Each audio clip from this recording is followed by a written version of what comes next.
Hello everyone, from the series How I Do Things, and I'm going to show you what I do when I finish Afterthought heel, how I join those two edges. Now first things first, we have to cut the yarn from the ball, and what I like to do, roughly 3 times of the width. My preference is to decrease until I get 12 stitches on the needle. To do this we need tapestry needle, kinda a blunt needle. Normally when you do that, and every pattern will write it down for you, you need to do Kitchener stitch on the screen because I always said it wrong. The way I'm going to show you, it is a modified a bit. What I do, first thing to remember is that you have a stockinette stitch on this side, and on the inside you have a purl side, okay? It will make things easier in a while. Put the needle as we would knit, because we're on the knit side, and then the second purlwise and pull it through. We're on the wrong side, which is a purl side, so we're going to take this stitch off as we would purl and insert the second as we would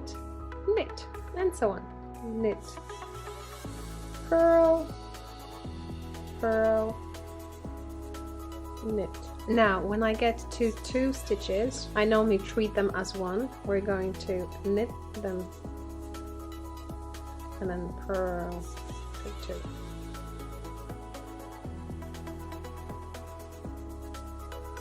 Put the needle through, and this is how I do it. You may be wondering what the heel is. This is Afterthought heel. I cut the yarn in the middle after knitting a long tube. If you're interested how to do that, please check a video over here or underneath the video. And the way you do the heel, you can have different patterns, so let me know, do you want me to show that to you too? How you finish, you know it now. I hope you enjoyed this one. See you next one, and I have to do the second one. Bye!